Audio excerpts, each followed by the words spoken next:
Jau.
Ela, zase upratuješ. Daj to sem. Na rade ešte potrebujem, no. Áno? Myslela som, že už nie.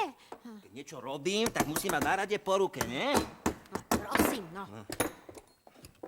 Ela! Prepáč, už to nechám na pokoji. Radšej sa choď pozrieť, či je Maximilián už na strome. Ešte nie, ale o chvíľu bude. No, lebo ja už som hotový. Hotový? Kúkaš. Tak, teraz to zapojíme, prepojíme a spojíme. Ha, funguje to. Ela, poď sa pozrieť, máme kontakt so svetom, to je úžasné.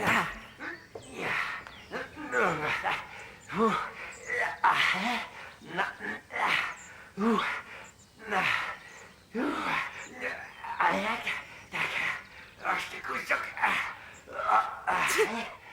Toto je úžasné. No, zatiaľ ešte nie, ale keď Maximilián pripevní moju novúčku kameru na strom, potom len uvidíš. A čo uvidím?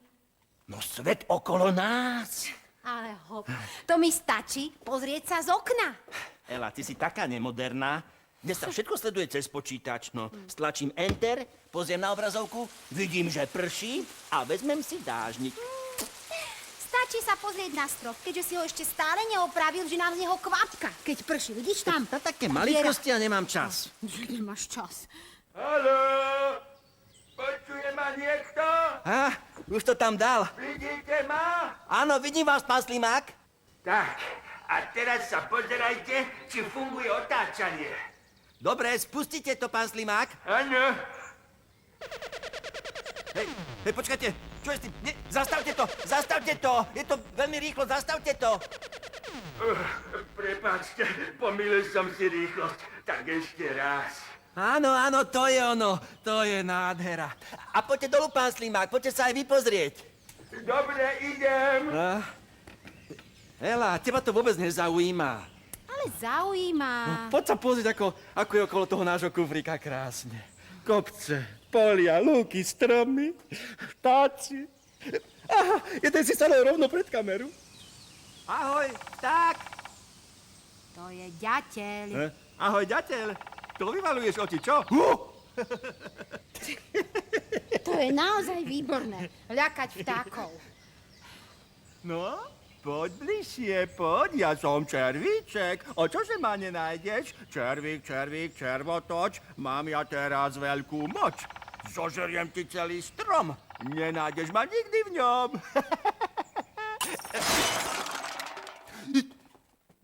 Už som tu. Dúfam, že som niečo úžasné nezmečkal.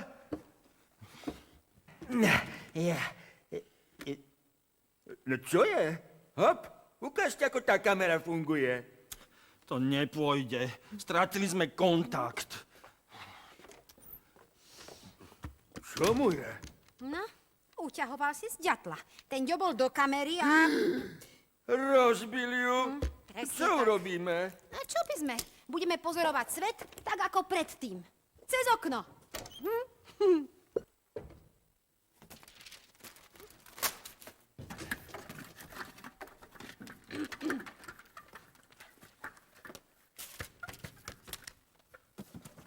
Hop.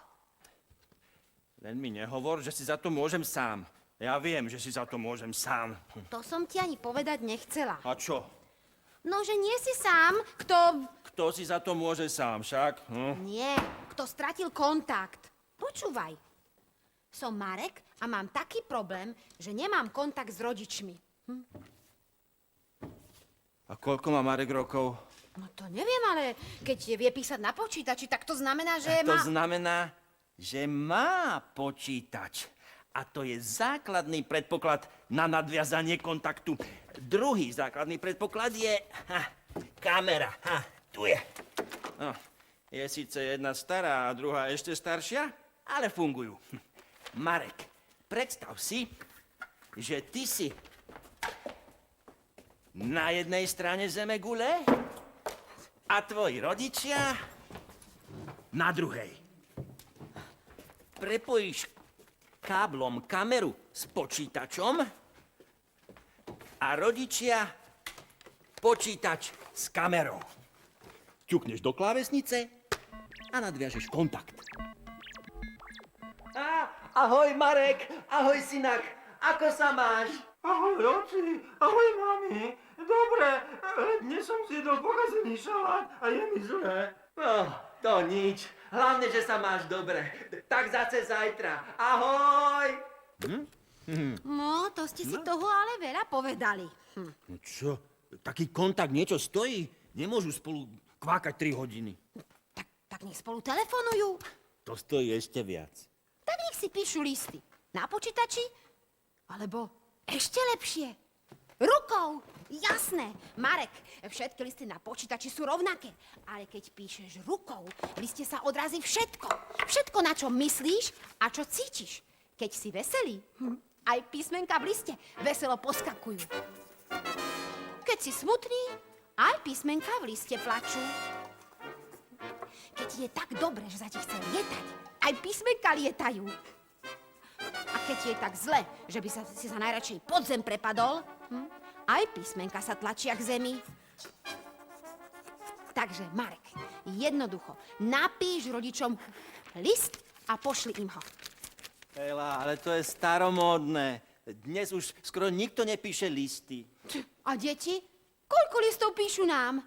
To je niečo celkom iné. My máme spoľahlivého poštára, ale inak sú spoľahlivejšie počítače. No, stačí jedno kliknutie a vidíš celý svet.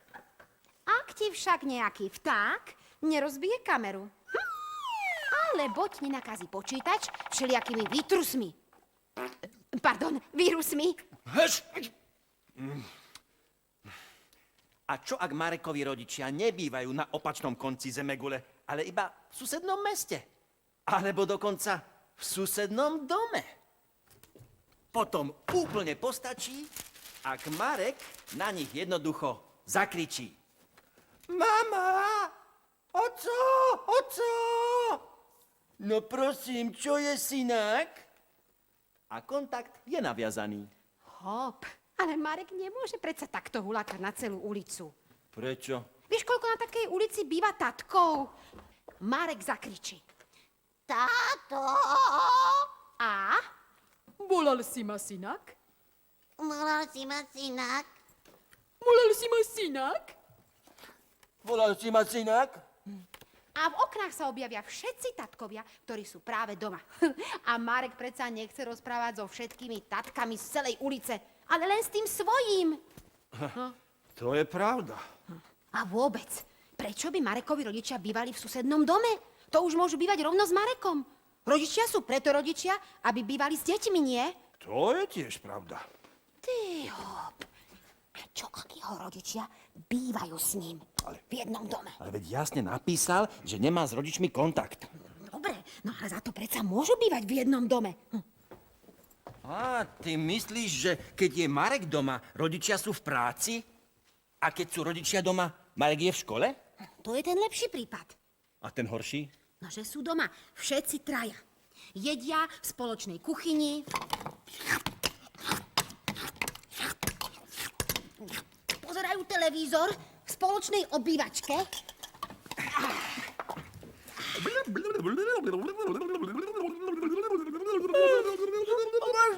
Možno aj spia v spoločnej spálni.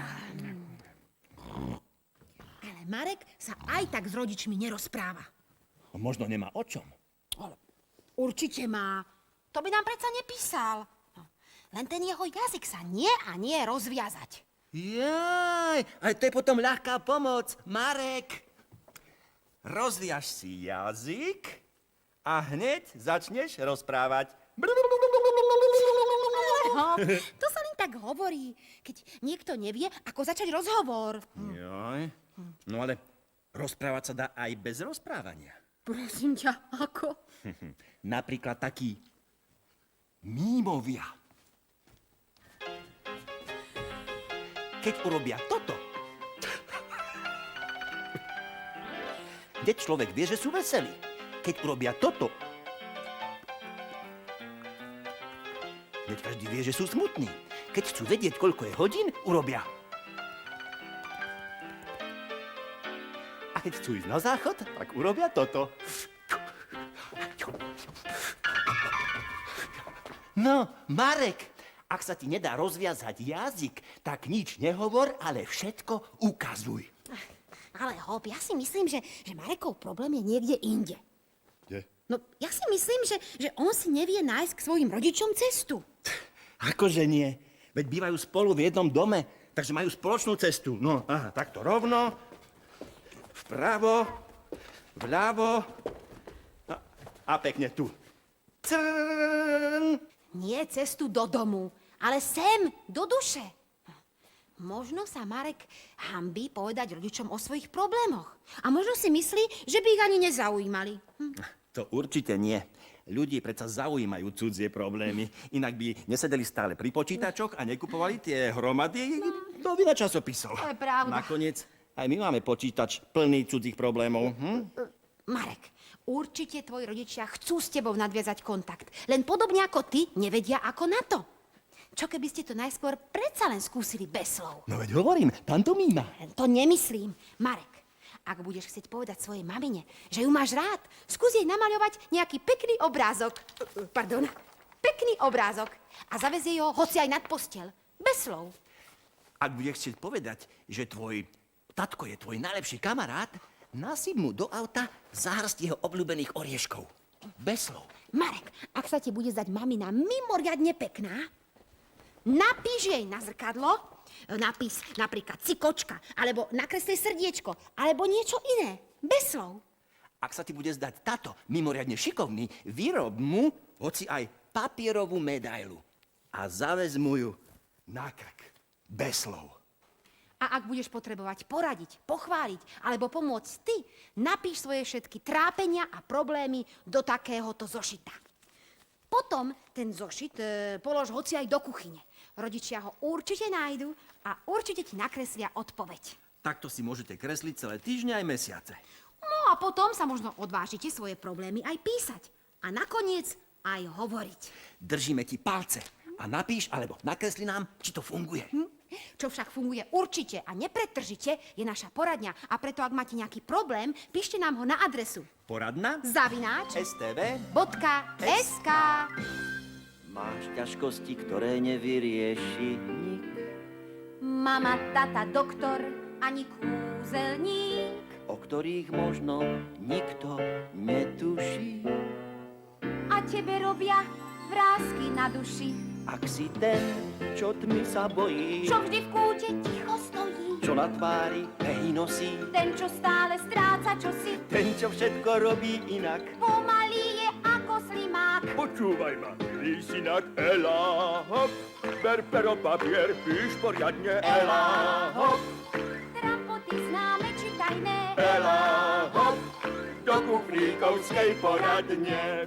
A pripíš niečo aj do našej listárne. Ahoj! Je, Ela, už to funguje, už mi to funguje. Pán Maximilián opravil tú rozbitú kameru? To ešte nie, ale už ani nemusí. Nadviazal som kontakt so slušnejšími vtákmi, ako bol ten ďateľ. Ukáž? Až na opačnom konci zemegule. Ahoj, ahoj. Zdravím. Dobrý deň. Servus. Pozdravujem vás. Buongiorno. Servus, servus. Vidíš, ako pekne zdravia? Ahojte, ahoj. Ahoj, hop, ahoj! Ela, ako to, že si tam, keď si tu?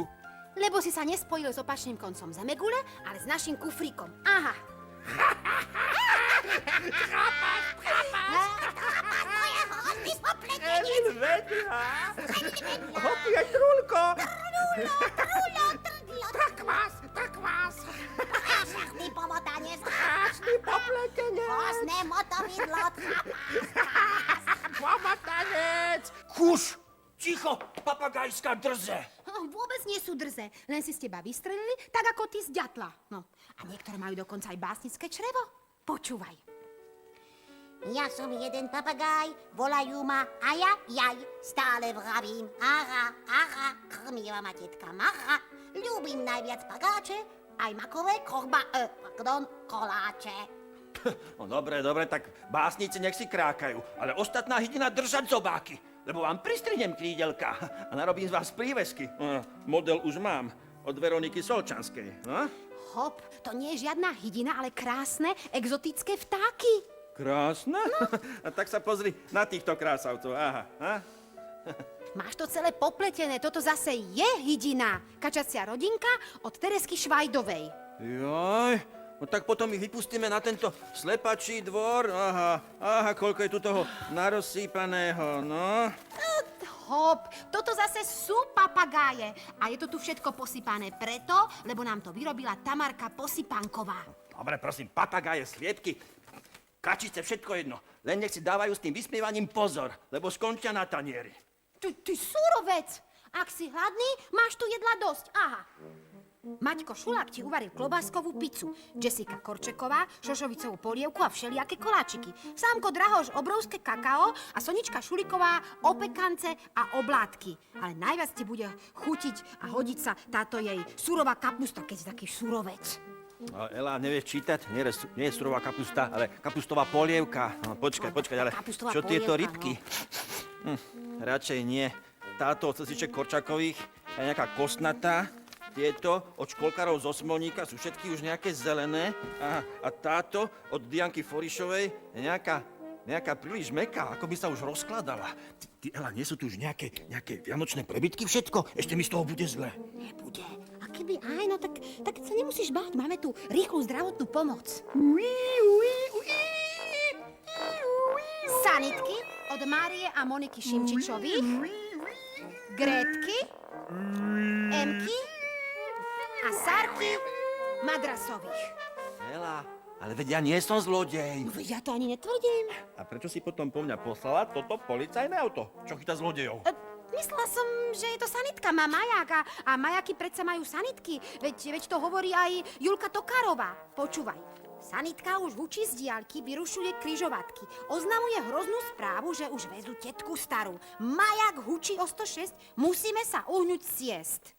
Ela, majaky majú predsa aj iné autá, hasičské, policajné, a nie len autá. Aha, máme tu napríklad aj majačikové noviny, vidíš? V ktorých sa píše o majačom zlodejovi, slečne Majačikovej, ktorá vyhrala súťaž Miss Maják, o majakoch policajných, hasičských, sanitárskych, ale aj silvestrovských, spievajúcich, kvetinkových a dokonca aj o cirkuse Maják z Majákova, ktoré nám poslali súrodenci Tkáčovi. Cirkus maják? To znie zaujímavo, poďme tam. To nestihneme. Predstavenie začína o 5 minút. Ale čo by nie? Nasadneme do niektorého auta s majakom a raz dva sme tam. My dvaja na také malé auto. Jaj.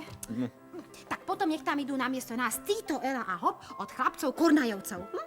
A čo Maximiliána? Chlapci poslali aj jeho. Nemôže zostať doma. Hop, ale vieš, že Maximiliánovi býva v aute zlé. Ale to je sanitka. Dostane prvú pomoc. Ja neviem. Radšej nepôjdu títo dvaja Ela a Hop, ale títo dvaja Ela a Hop od detí z materskej školy zo Žiaru. Tak bežte. Ale dávajte pozor na dopravné značky od Ľubky Čapovej a tiež na policajtov od školákov z Oravského podzámku. Hob, ale toto nie sú policajti, ale trpaslíci. Ako vieš? No lebo sú červení. Ale toto je policajt. Prečo? No, lebo je zelený. Ale nemá policajtskú čiapku. No a čo? Ani Maximilián nemá poštársku a každý vie, že je poštár. Lenže pána Maximiliana každý pozná. No, aha. Aj Samko a Adamko z Vrútok, aj deti z Malého Lipníka. Vedia ho už nakresliť na spamäť. No, ale aj nášho Cyrila už každý pozná. Napríklad Danka Pitnerová mu vyrobila takéto kreslo, lebo vie, že v ňom rád hovie. A vyrobila mu aj takýto syrovník, lebo vie, že rád má škrti. Ale Dominik Šumikrast ho pozná viac. Vyrobil mu celú izbu. Pozri, je v nej polička so syrom, televízor s myšačnými rozprávkami a dokonca aj obraz jeho najlepšieho priateľa, pána Maximiliána. No, ale na niečo tí dvaja zabudli. Na čo? Na zvonček. Iné deti však nezabudli. Poslali mu zvončeky, ktoré zvonia napríklad cing, cing, cing, alebo crrrr, alebo cililink. Zvončeky od súrodencov Kútnych zvonia jogurtovo. Zvončeky od Lenky Bohumelovej orieškovo a od sestričiek Kurucových syrovo. Syrovo? No, taktože. Toto je syr. Keď ho zatlačíme, jeho vôňa sa pretlačí až do domu a Cyril isto pribehne, napísali. To je super nápad. Keď Cyril príde domov, hneď to vyskúšame. Ale ja myslím, že dobrý zvonček by bol aj tento psík od Lucie Gibaľovej, ktorý spí v búde od súrodencov Krištofičových. Stačí, keď sa niekde niečo šuchne a... No, dobre. Radšej ho teraz odniesť niekde preč, lebo my budeme šuchotať obrázkami, za ktoré niektoré z vás dostanú naše fotografie.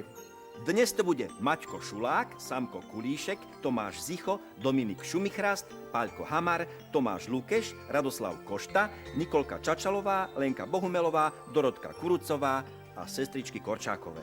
A knižku alebo videokazetu dostane Veronika Solčanská, Jessica Korčeková, Sonia Šulíková, Dianka Forišová, Danielka Pitnerová, Radka Klemanová, sestry Madrasové a Posypankové, súrodenci Tkáčovi a Kornajovi a školáci z Udiče a Malého Lipnika. A nakoniec tu máme jednu veľmi aktuálnu vecičku. Špeciálnu ochranu proti chrípke, tzv. Dýchačov voňač od Tomáša Lukeša. Stačí ho vraj takto nasadiť, nastaviť a dýchať. Dve aktuálne vecičky, keďže bolo nedávno Valentína, Miška Korčeková nám poslala špeciálny valentínsky bublifuk, ktorý je vhodný najmä pre hanblivých na nadviazanie kontaktu. Stačí fúknuť... vieš čo? Vyskúšaj to ty. A prečo ja? Lebo si hanblivý. A vy, deti, môžete vyskúšať vyrobiť špeciálne perá na nadviazanie kontaktu. Napríklad srdiečkové pre zaľúbený list, šašovské pre veselý list, kvetinkové pre list romantický a tak A ďalej. vy ostatní, čo ste technicky zručnejší a kráčate s dobou, vyrobte nám kamery na nadviazanie kontaktu. Ako ste dnes videli, tie naše sa nám trošku kazia. A všetko nám posielajte spolu so želaniami, čo by ste chceli v našom kufriku robiť na adresu Slovenská televízia, Mlynska dolina, 84545 Bratislava. heslo Ela Hop.